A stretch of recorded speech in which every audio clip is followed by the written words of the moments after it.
Olá, começa agora o Ecologia e Meio Ambiente. Este programa é produzido pelo Fórum Local da Agenda 21 Passo Fundo em uma parceria com a Câmara de Vereadores e TV Câmara. E o objetivo é disseminar a educação ambiental. A mobilidade urbana é sempre um assunto recorrente aqui no programa devido à sua importância para um meio ambiente saudável. Por isso nós vamos aproveitar a Semana Nacional do Trânsito de 18 a 25 de setembro para voltar ao assunto. Hoje nós vamos conversar com a professora da UPF, engenheira civil, mestre em infraestrutura e gerência viária, Eliara Porto, que devido à pandemia está online. Olá, Eliara. Olá, tudo bom? A pandemia mudou muita coisa, mudou o programa, mudou o mundo, né? Em relação à mobilidade urbana, quais foram os impactos? Tem positivos e negativos. Vamos começar pelos impactos negativos dessa pandemia.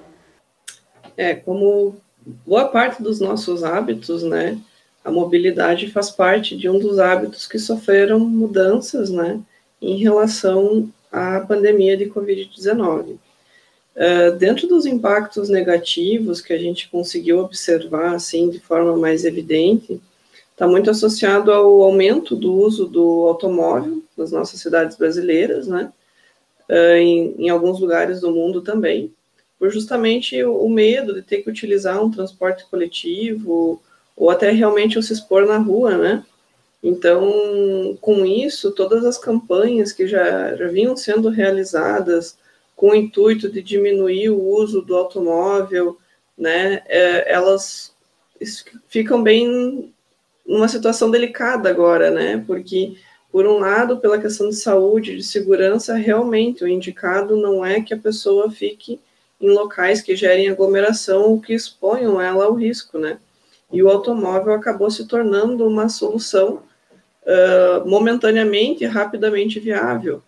Só que, ao mesmo tempo, levou as cidades a congestionamentos, né, que já não se viam muito mais, e também, aí, além disso, desse uso excessivo do automóvel, né, também entrou um colapso do transporte coletivo, né, porque em algumas cidades diferentes, talvez aqui da nossa cidade de Passo Fundo, existe uma demanda muito grande, né, por esse transporte, e foram feitas várias medidas tentando acertar, e infelizmente isso, né, gerou outros colapsos dentro do sistema, com mais superlotação, né, os motoristas e cobradores também se sentiram vulneráveis à situação, né, pela falta de controle sanitário que havia inicialmente nesse meio de transporte.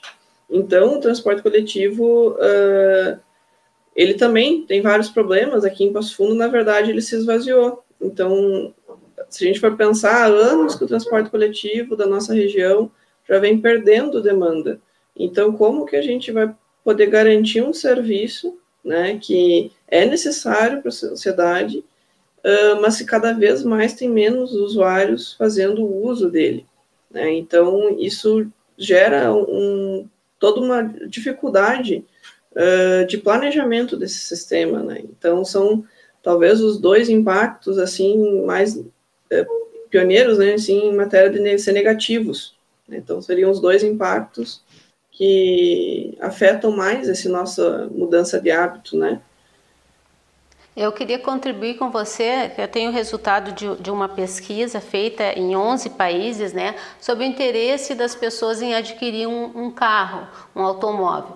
Então, nos países, em geral, nesses 11 países, 35% das pessoas se mostraram favoráveis a adquirir um veículo ainda esse ano de 2020.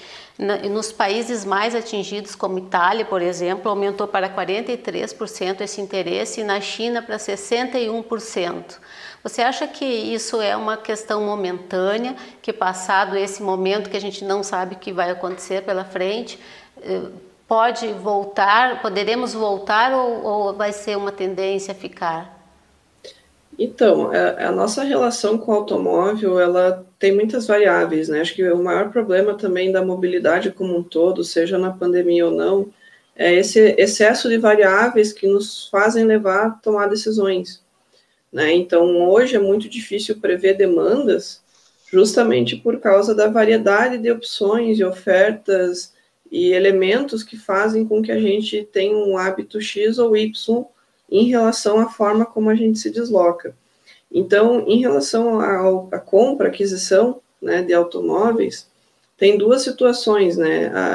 Aí a gente também tem um confronto econômico, né, que, bem ou mal, a pandemia também levou a uma queda econômica dos recursos muito grande.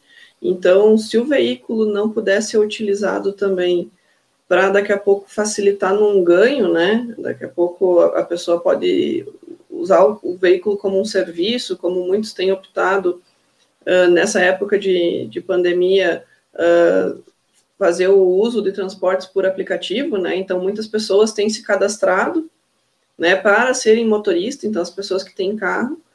Então, e pessoas que não tinham carro estão vendo isso como uma possibilidade de emprego, uma vez que houve, enfim, demissões e reduções salariais, né? Então, assim, existe esses dois pontos, né? Se a pessoa vai ter o recurso financeiro, dada a pandemia, para adquirir um carro, e que o carro, no panorama atual, onde ninguém quer, ou poucas pessoas querem utilizar o transporte coletivo, né? Por medo, elas acabam também vendo o carro como um investimento de negócio, né, para funcionar como um transporte por aplicativo. Então, assim, o problema é que as nossas cidades não teve crescimento de infraestrutura para o automóvel ao longo dos anos. Então, ela entra também, ela tem um limite, o limite de atingir tantos automóveis que seja confortável, que seja seguro para a população, porque assim como aumenta o número de automóveis, por consequência, a gente pode ter aumentos na linha de acidentes de trânsito, da poluição, né, a própria poluição sonora. Então, assim, tem muitas coisas que as pessoas talvez deveriam levar em conta na hora de tomar essa decisão por adquirir um novo imóvel, justamente nessa época.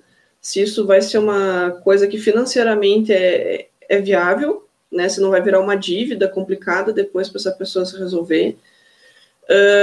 E se os benefícios que ele traz, né? Se a gente for pensar um pouco no coletivo, se realmente são benefícios, né? Porque olha os casos que a gente tem de pessoas que têm problemas respiratórios devido à poluição, né? Pega casos como São Paulo, por exemplo, quando o número de pessoas com asma ou com bronquite, com problemas respiratórios é cada vez maior, né? Então, assim, aonde que a gente quer chegar? E, né, a pandemia a gente espera que seja algo passageiro, né? Então, acho que a gente tem que entender o que reflete esse investimento no automóvel, né?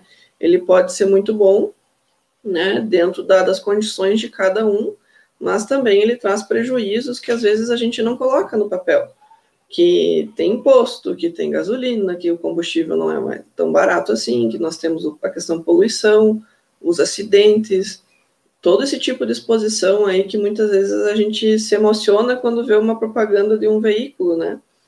Então, tem esse lado também, né?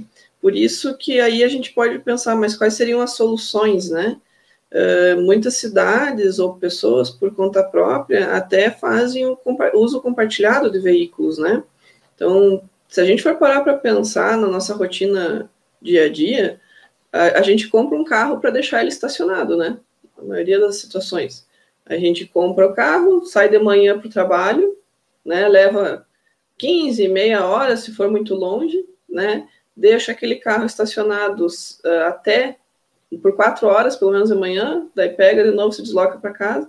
Então, num dia, às vezes, tu anda 2 horas no máximo com o carro, ou até menos, né? Exagerando, se a distância for longa, e tu deixa ele, o resto, as outras 22 horas, ele estacionado, né? Então, são detalhes, assim, que às vezes é interessante a gente parar para pensar como que é o nosso uso e a nossa relação com o automóvel e o impacto que ele gera na sociedade como um todo, né? é porque a gente conseguiu ver no início da pandemia, né, o impacto positivo em relação ao meio ambiente, que foi a questão da diminuição dos índices de poluição do ar, mas também tem outros impactos, como o home office também, o trabalho em casa, né? Também, será que isso aí não pode ser revisto? Não está no momento da gente pensar em certos deslocamentos tão desnecessários, de repente uma viagem, às vezes só para uma reunião? Exatamente. Por outro lado, eu acho que toda essa situação fez a gente questionar sobre todas as possibilidades que a gente tinha, mas não fazia uso, né? E uma delas era o home office. Então, algumas empresas já tinham iniciado com essa estratégia, né? Porque realmente, hoje, quantas horas, dependendo da nossa atividade, da nossa função, a gente fica também em deslocamento, né? Dependendo, como eu disse, cada profissão vai determinar o tamanho, a quantidade de tempo que tu fica dentro de um veículo, ou até mesmo se tu vai hoje de ônibus, que bem ou mal tem um tempo maior do que o veículo do individual. Então, dentro dessa análise, às vezes o funcionário fica ali 1 hora dentro de um ônibus para se deslocar, né? E para uma reunião, às vezes, de meia hora, 1 hora também, né? Então, assim, o home office trouxe essa... hoje, acho que muita gente fala que, depois que voltar, a gente vai continuar fazendo os home office, porque tem mais pessoas participando da reunião, né? Porque tem empresas que têm funcionários, inclusive, que trabalham em várias cidades, né? Como que faz para chamar todos os funcionários um dia, acertar a agenda? Então, às vezes, o home office ele trouxe isso, e ele é um grande, como é que eu posso dizer, um aliado do meio ambiente nesse sentido, né? Que a pessoa se expõe menos, né? Então, o porquê que também diminuiu, talvez, alguns números de acidentes ou registro no hospital, é porque a gente também se diminuiu a nossa exposição a risco, né? Que o home office traz isso. Só que, claro, né? Ele também tem que ser um aliado do teu trabalho, ele não pode ser só porque eu estou em casa eu estou disponível. Também tu precisa ter o horário de trabalho e tudo mais, mas ele sim é um grande potencial para a gente ter uma mobilidade mais sustentável, né? Então, muitas empresas já estão revendo de fazer 2 dias de home office, porque o presencial ele também é importante dentro das organizações, né? Então, a tecnologia ela está aqui para nos ajudar, não necessariamente para substituir, que muitas vezes é o medo das pessoas. Ok, Eliara, nós vamos fazer agora um rápido intervalo e voltamos em instantes com ecologia e meio ambiente. Fique com a gente.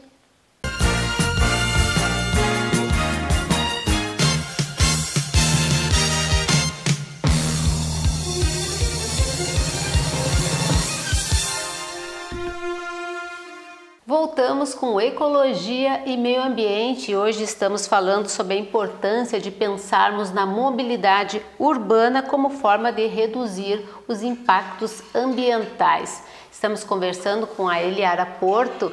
Eliara, no primeiro bloco nós falamos sobre os impactos da pandemia, sobre a questão da mobilidade, os impactos positivos, negativos. Para concluir a questão positiva, o que poderia ser feito para melhorar essa mobilidade ativa? Então, muitas cidades encararam a pandemia como uma oportunidade de investir na mobilidade ativa, né? Justamente para quê? Para evitar que, diante a pandemia, né, o veículo motorizado individual fosse a única opção, a única alternativa da sociedade e voltasse a ter problemas, né, no caso dessas cidades antigas, relacionado ao transporte. Então, muitas cidades fizeram o quê? Alargaram algumas ciclofaixas, né, como é o caso de Berlim e algumas cidades alemãs. Já outras cidades fizeram uma expansão sobre as suas ciclovias, né? Então, Bruxelas expandiu 40 quilômetros a sua extensão de rede ciclística, E alguns exemplos, inclusive, aqui na América, né, do Sul, onde Bogotá fez mais de 100 quilômetros de ciclovias, só que de forma temporária, justamente com cones e tudo mais, para auxiliar que o transporte coletivo deles não ficasse extremamente sobrecarregado e também diminuía, talvez, uma possível contaminação pela aglomeração do transporte coletivo, né? Então, assim, abrindo esses espaços para os ciclistas, para os pedestres, outras cidades, inclusive, fecharam ruas inteiras, né, para que os pedestres pudessem manter o distanciamento social e enquanto estivessem fazendo seus deslocamentos diários, né, e ciclistas também pudessem circular nessas vias, né, sem ter que disputar o espaço com os carros. Então, assim, investir em mobilidade ativa foi uma oportunidade para muitas cidades, né, para resolver o problema sem criar outro, né, que era o que a gente estava falando antes no primeiro bloco. O fato de as pessoas quererem comprar o veículo e aumentar ainda mais o número de veículos em circulação nas cidades, a gente está criando um problema na tentativa de solucionar um. E, de repente, a alternativa é, na verdade, a gente olhar para a mobilidade ativa como melhor, como uma solução, né? Então, muitas cidades aproveitaram esse momento, para colocar isso como oportunidade. Além disso, o transporte coletivo ele já vinha sofrendo, né, problemas há algum tempo com a sua demanda. Então, acho que o transporte coletivo é o momento também, daqui a pouco, dele dar a volta por cima, né? Enfrentar isso como desafios, a forma como ele opera, até a própria questão da higienização. Tem lugares no mundo também inteiro que o transporte coletivo ele não se tornou um problema, um vetor do coronavírus, né? Por quê? Porque eles conseguiram manter os padrões de higienização, questões de afastamento. Uma característica lá que em algumas cidades, como no Japão, algumas cidades japonesas, né, eles determinaram que a pessoa não poderia conversar dentro do ônibus, né, dentro do transporte coletivo, para justamente evitar a propagação. Então, assim, eles conseguiram fazer estudos e mostrar que o transporte coletivo não necessariamente é o vilão, né, da proliferação do vírus, mas desde que ele siga regras, assim como tantos outros estabelecimentos estão seguindo, né?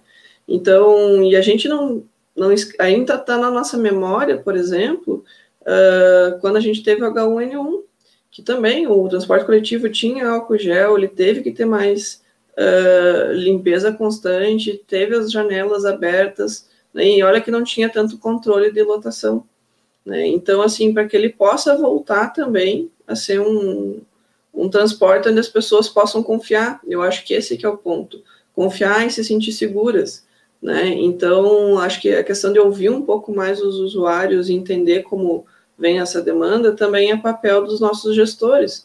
Afinal de contas, o transporte coletivo ele é feito com base num contrato, né?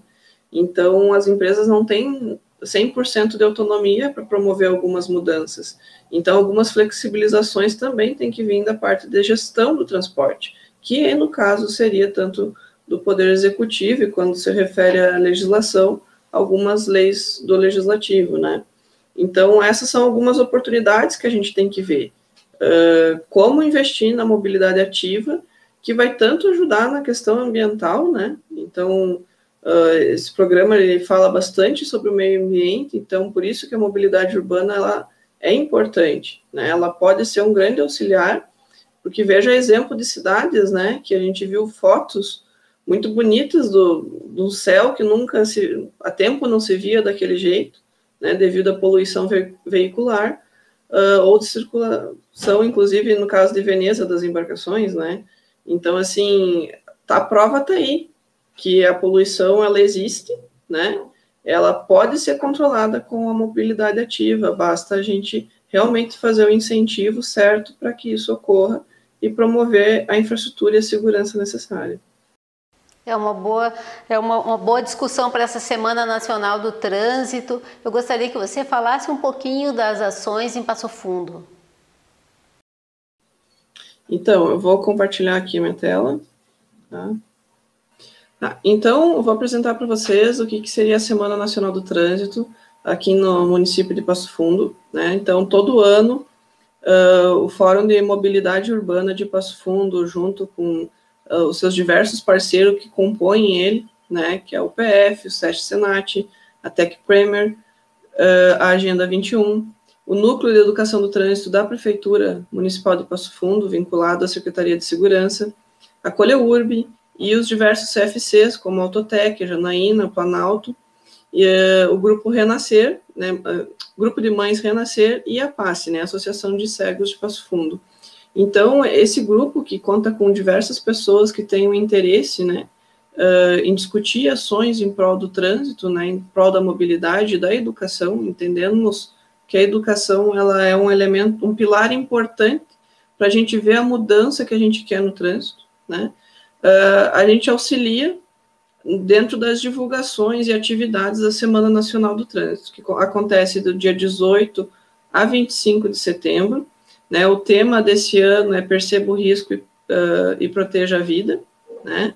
Nós teremos diversas ações que se iniciam do dia 18, como a live, Mobilidade Urbana, Educação e Sustentabilidade, e o bacana é que nesse ano a gente conseguiu trazer pessoas de vários locais do mundo, né, então vários países, para poder discutir, porque nesses locais também eles têm essa Semana Nacional eles também, no caso, têm a Semana Nacional do Trânsito deles, né, então é um importante momento de trazer esse debate, até porque a necessidade de diminuir os acidentes de trânsito e falar sobre esses tópicos é uma necessidade mundial e não só nacional, né?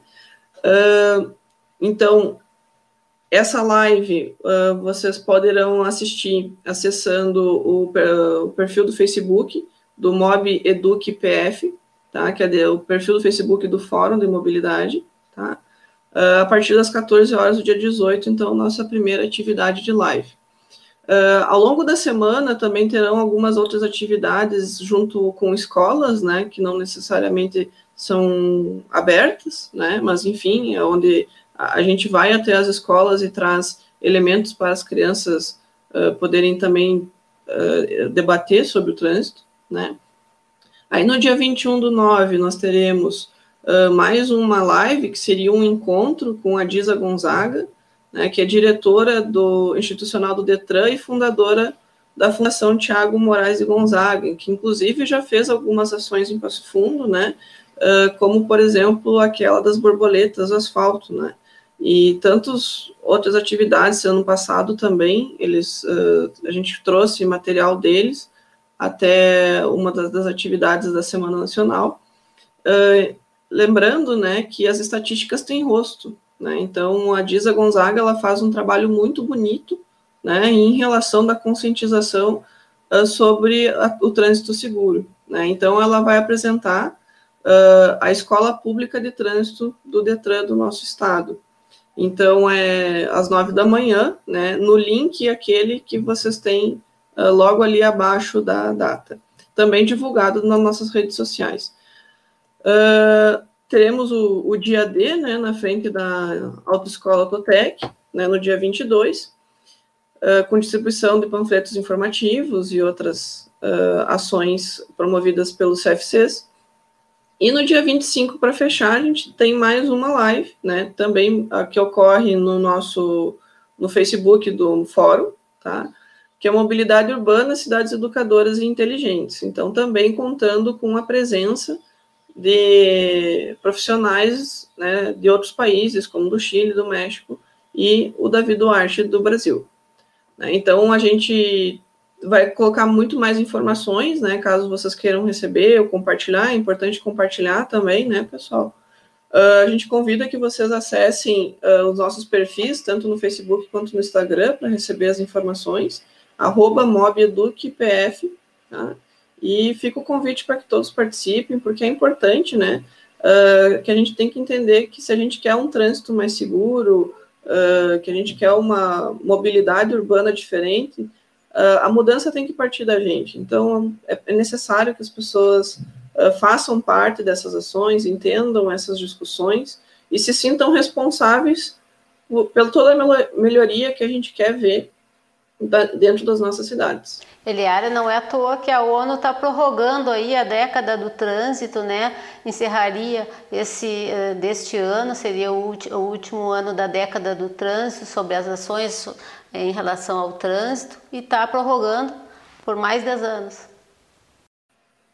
Exatamente, né? Então o mundo inteiro sofre com a quantidade de jovens, por exemplo, que perdem a vida no trânsito. Eu até converso muito com os meus alunos sobre isso, o fato de meus alunos têm na faixa etária de 20 a 22 anos de idade, né? E estão indo em velório dos amigos, né, gente? Isso não está certo, né? Então, a uma grande maioria devido a situações conflitantes no trânsito, né? Então, eu acho que é um momento importante, né, que as pessoas façam uma reflexão tanto sobre o uso excessivo do automóvel, lembrando que ano passado a gente fez, nós ali da UPF, né, através do meu grupo de pesquisa, o MOVE UPF, a gente também junto, obviamente, com o fórum, que é fundamental nessas ações de trânsito na nossa cidade, nós promovemos o Dia Mundial Sem Carro, né, primeira vez lá no UPF, ano passado na Gare. Esse ano, infelizmente, a gente não tem como promover uma ação daquela magnitude, mas justamente o objetivo é que a pessoa, poxa, será que um dia eu consigo deixar meu carro em casa? O que isso muda na minha rotina? Como que era no passado, quando nem todo mundo tinha acesso ao veículo, né? Como é que as pessoas conseguiam se deslocar?